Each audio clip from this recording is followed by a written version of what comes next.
Hello students, our today's topic of discussion is alternating voltage applied to an inductor. ठीक है, जैसे alternating voltage अगर register के साथ अप्लाई करें तो हमने देखा कि वोल्टेज के सेम फेस में करंट फ्लो करता है. ठीक है, बट अगर इंडक्टर के साथ हम ऑल्टरनेटिंग वोल्टेज अप्लाई कर रहे हैं, ठीक है, वोल्टेज और करंट के बीच में क्या फेस रिलेशनशिप रहता है, यानी इनका एक्स एक्सिस के अलोंग एंगल देखें तो जो फेस वेक्टर्स है, ठीक है, फेस वेक्टर सेम एंगल पे है या एक वेक्टर आगे होता है या एक पीछे होता है, वो हमें देखना है. ठीक है, तो suppose this is an inductor. ठीक है, और ये हमने एसी सोर्सेस पे अप्लाई कर दिया. ठीक है, तो अप्लाइड एसी कितना है, V equals to V naught sine omega T. ठीक है, अब देखो जैसे ही हम वोल्टेज अप्लाई करेंगे तो क्या होगा, इसमें से करंट फ्लो करने की कोशिश करेगा. ठीक है, तो करंट अगर फ्लो करने की कोशिश करेगा तो इसमें क्या इंड्यूस होगा, ईएमएफ ना, और वो ईएमएफ जो है सेल्फ इंडक्शन होगा. इसमें ईएमएफ जो है वो चेंज इन फ्लक्स को अपोज करेगा. देखो जैसे ही करंट फ्लो करना स्टार्ट होगा, सपोज इस तरफ से, इस साइड से अगर क्लॉकवाइज डायरेक्शन में करंट फ्लो कर रहा है तो यहाँ कैसा पोल बन रहा है, साउथ. यहाँ क्या बनेगा, नॉर्थ. जितना ज़्यादा करंट इंक्रीज करेगा उतना साउथ का इफेक्ट इंक्रीज होगा, उतना ही यहाँ नॉर्थ का इफेक्ट इंक्रीज होगा. ठीक है, तो फ्लक्स चेंज हो रहा है ना, फ्लक्स चेंज होने पे क्या होता है, ईएमएफ इंड्यूस होगा. और यहाँ पे कैसा ईएमएफ इंड्यूस हो रहा है, सेल्फ इंडक्शन होगी. ठीक है, सेल्फ इंडक्शन की ईएमएफ वैल्यू कितनी होती है, minus L D I by D T. ठीक है, सेल्फ इंडक्शन होगा. ये लेंजेस लॉ से ये नेगेटिव साइन है कि जो इंक्रीज चेंज इन फ्लक्स है उसको यहाँ पे जो इंड्यूस्ड ईएमएफ है वो क्या करेगा, अपोज करेगा. ठीक है, तो अप्लाइड वोल्टेज हमारी V equals to V naught sine omega T. ठीक है, अब देखो ये जो हमारे पास कॉइल है ना, इंडक्टर कॉइल कैसे बनती है, एक स्ट्रेट वायर को हम क्या दे देंगे, नंबर ऑफ टर्न्स दे देंगे. ठीक है, तो ऑल्दो इस वायर का रेजिस्टेंस होगा कुछ ना कुछ. ठीक है, क्योंकि ये सिंपल वायर को ही हमने क्या दे रखे हैं, सपोज कॉपर वायर को हमने क्या दे रखे हैं, नंबर ऑफ टर्न्स दे रखे हैं. ठीक है, बट इस आर्टिकल में हम क्या कंसीडर करके चलेंगे कि जो ये वायर्स का खुद का रेजिस्टेंस है ना, वो रेजिस्टेंस की वैल्यू क्या है, ज़ीरो है. ठीक है, यानी ये जो इंडक्टर है प्योर इंडक्टिव इंडक्टर है. ठीक है, इस सर्किट को क्या बोल देंगे, प्योर इंडक्टिव सर्किट बोल सकते हैं हम. ठीक है, अगर एसी के साथ किसको अप्लाई कर दिया हमने, इंडक्टर को अप्लाई कर दिया, तो और क्या कंसीडर करना है, एज्यूम क्या करना है कि इस वायर की खुद की रेजिस्टेंस वैल्यू क्या है, ज़ीरो. अगर नॉन ज़ीरो लोगे, नॉन ज़ीरो लेने पे क्या होगा, potential drop V equals to I R. ठीक है, तो जो अप्लाइड वोल्टेज है वो डिवाइड हो जाएगी, एक तो यहाँ पे ईएमएफ इंड्यूस हो रहे हैं जो उसमें, और अगर वायर का नॉन ज़ीरो रेजिस्टेंस है तो कुछ पोटेंशियल ड्रॉप वायर का नॉन ज़ीरो रेजिस्टेंस भी ले लेगा. ठीक है, बट हमने यहाँ पर जो सर्किट है वो कैसा एज्यूम करना है, pure inductive circuit. Pure inductive circuit में वायर की खुद की रेजिस्टेंस वैल्यू कितनी होती है, ज़ीरो होती है. ठीक है, जो हम पहले रेजिस्टेंस पढ़ते आ रहे हैं. ठीक है, तो इस वायर का मटेरियल है कोई ना कोई, उसकी कोई ना कोई रेजिस्टेंस वैल्यू होगी, वो हम ज़ीरो लेके चलेंगे. ठीक है, चलो अब ये देखो, अगर यहाँ पे R ज़ीरो है तो जितनी अप्लाइड वोल्टेज है वो ही इसमें क्या इंड्यूस करेगी, ईएमएफ इंड्यूस करेगी. ठीक है, अगर R होता तो इसका कुछ पार्ट R को चला जाता और कुछ पार्ट यहाँ चला जाता इंड्यूस ईएमएफ इंड्यूस करने में. ठीक है, बट अगर R की वैल्यू ज़ीरो है तो जितनी वोल्टेज अप्लाइड है वो एज इट इज़ किसको मिल जाएगी, इंडक्टर को मिल जाएगी. ठीक है, तो अप्लाइड वोल्टेज कितनी है, V, और इंडक्टर को इंड्यूस्ड ईएमएफ कितनी है, L D I by D T. ठीक है, अब ये देखो V की वैल्यू कितनी है यहाँ पर, V naught sine omega T is equals to L D I by D T, है ना. V is equals to, V की वैल्यू पुट कर देंगे, ऑल्टरनेटिंग वोल्टेज हमने अप्लाई कर रखी है. ठीक है, तो यहाँ से ना D I by D T की वैल्यू फाइंड आउट कर लेते हैं. तो what will be the value of D I by D T, L divide में लीजिए, है ना, V naught by L sine omega T, V naught by L sine omega T, सही है। D I by D T कैसे निकलेगा, V naught by L sine omega T, सही है। चलो अब ये हम क्या करते हैं, इसको, ये क्या है हमारे पास, ये डी टी वेरिएबल है ना, इसको इधर ले जाते हैं, डी टी वेरिएबल हम यहाँ ले गए, तो what we are getting from here, D I is equals to V naught by L sine omega T D T, okay.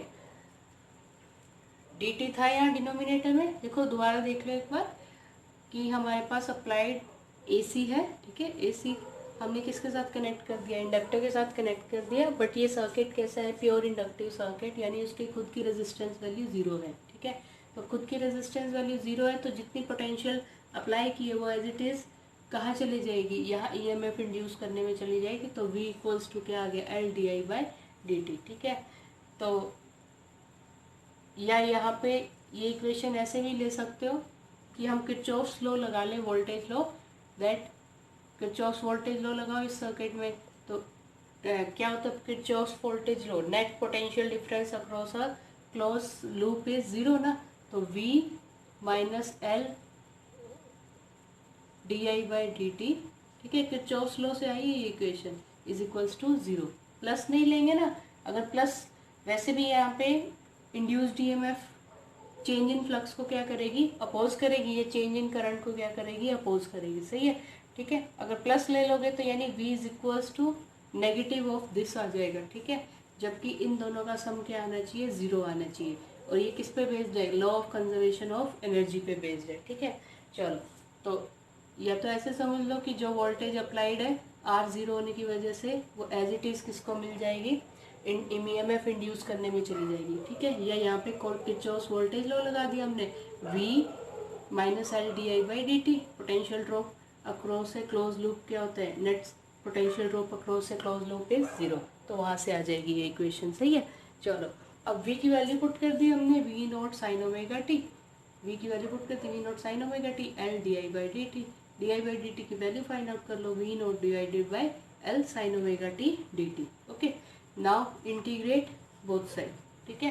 Integration कर लेते हैं हम कि टोटल करंट हमारा कितना फ्लो हो रहा है, तो डी आई का इंटीग्रेशन आई हो गया, ठीक है। तो V naught by L integration किसका होगा, sine omega T D T का, ठीक है। तो I equals to V naught by L, sine का इंटीग्रेशन कितना होता है हमारा, माइनस कोस ओमेगा टी, ठीक है, माइनस कोस ओमेगा टी, और ये जो ओमेगा टी है इसका क्या होगा, डिफ्रेंशिएशन, बट रिजल्ट कहाँ आता है, डिनोमिनेटर में, तो ओमेगा टी का डिफ्रेंशिएशन कितना आएगा, ओमेगा, सही है। तो I equals to minus V naught by omega L, I equals to minus V naught by omega L cos omega T, सही है। I equals to minus V naught by omega L cos omega T, यानी अगर applied voltage इतना है तो current कितना आ गया, minus V naught by omega L cos omega T, ठीक है। जो करंट इसमें फ्लो करेगा उसकी इक्वेशन आई है, ठीक है। अब इसको कंपेयर करने के लिए ना, कंपेयर करने के लिए ये कोस को भी हम साइन में कन्वर्ट कर लेंगे, तो बहुत इजी है कन्वर्ट करना, ठीक है। इन दोनों इक्वेशंस को कंपेयर करने के लिए कोस को किस में कन्वर्ट कर देंगे, हम साइन फंक्शन में कन्वर्ट कर देंगे, ठीक है। चलो कैसे करेंगे वो देखो, I equals to minus V naught by omega L, सही है। कोस को ऐसे लिखते हैं sine equals to minus V naught by omega L, cos omega T को ऐसे लिखते हैं sine pi by two minus omega T, ठीक है। कोस को क्या लिख सकते हैं हम, sine 90 minus theta, first quadrant आ गया ना, ठीक है, साइन 90 माइनस थीटा लिख दिया हमने इसको, ठीक है। उसके बाद देखो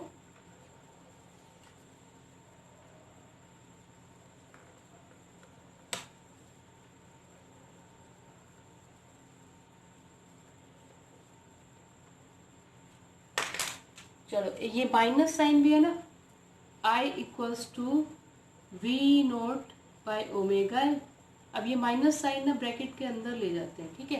तो तुम्हें पता है मैथ्स में ट्रिग्नोमेट्री में किया होगा, साइन ऑफ माइनस एक्स कितना होता है, माइनस साइन एक्स, है ना।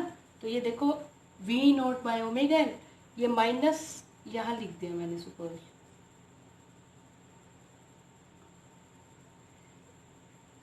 V naught by omega L, और ये माइनस का sign, V naught by omega L minus का साइन, कॉस ओमेगा टी को क्या लिख दिया हमने, साइन ऑफ 90 माइनस थीटा। कौन सा क्वाड्रेंट है, फर्स्ट क्वाड्रेंट है, सही है।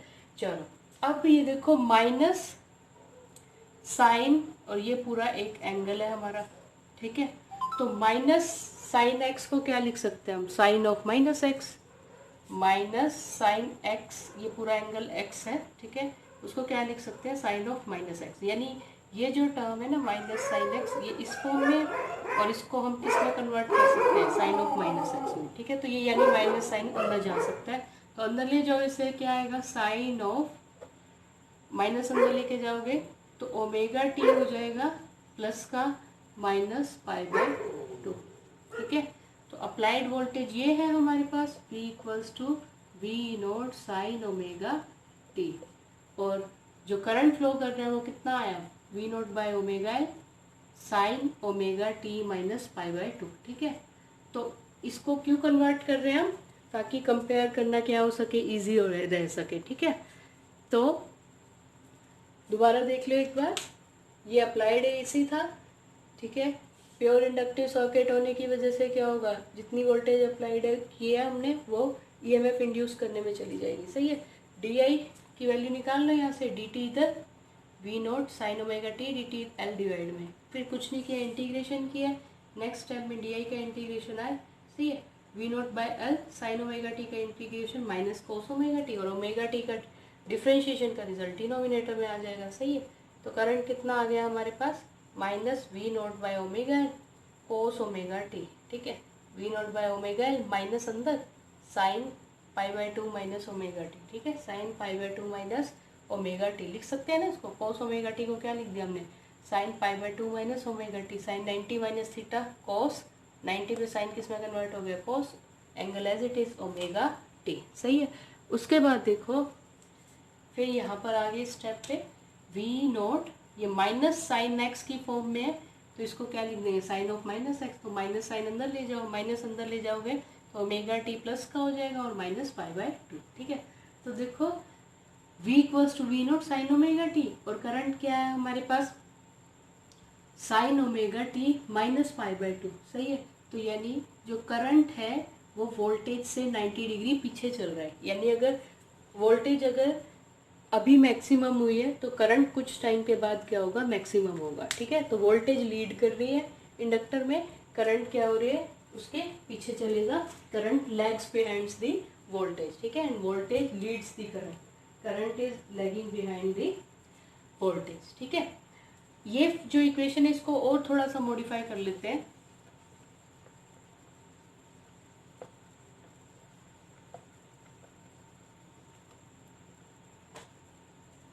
ये इक्वेशन में देखो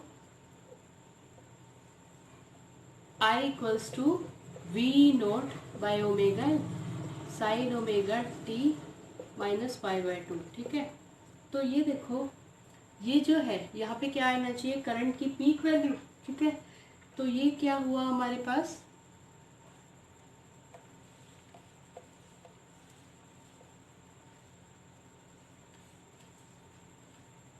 तो करंट की पीक वैल्यू कितनी आ गई, V naught by omega L, ठीक है। करंट की पीक वैल्यू कितनी आ गई, V naught by omega L. तो अगर इसको हम I equals to V by R से कंपेयर करें, है ना, I equals to V by R से कंपेयर करें, तो ये करंट है, लेफ्ट हैंड साइड में करंट है, ठीक है, न्यूमरेटर में वोल्टेज, न्यूमरेटर में वोल्टेज। तो यानी ये जो ओमेगा एल है, ओमेगा एल के डायमेंशंस क्या होंगे, रेजिस्टेंस वाले, सही है। ओमेगा एल के डायमेंशंस क्या होंगे, रेजिस्टेंस वाले, ठीक है। देखो कोई भी मैथमेटिकल इक्वेशन अगर बनी है तो लेफ्ट हैंड साइड के डायमेंशन किसके इक्वल होने चाहिए, राइट हैंड साइड के डायमेंशंस के इक्वल ना, ठीक है। तो अगर ये इक्वेशन को कंपेयर करें तो यानी ओमेगा एल के डायमेंशंस क्या है, रेजिस्टेंस वाले, ठीक है। तो यानी जो ये ओमेगा एल है वो रेजिस्टेंस ऑफर करेगी इन दी एसी सर्किट, ठीक है। ये इंडक्टर ये अप्लाई किया हमने AC, ठीक है। तो AC में भी एक रेजिस्टेंस रहता है, ठीक है, बट उसको R सिंबल ना देके हम क्या सिंबल देंगे, एक डिफरेंट सिंबल दे देंगे। तो इस डिफरेंट सिंबल को बोलेंगे हम XL, which is equals to omega L, ठीक है। अब इसको रेजिस्टेंस ना बोल के हम क्या बोलते हैं, रिएक्टेंस, ठीक है। और क्या होता है रिएक्टेंस, रेजिस्टेंस ऑफर्ड बाय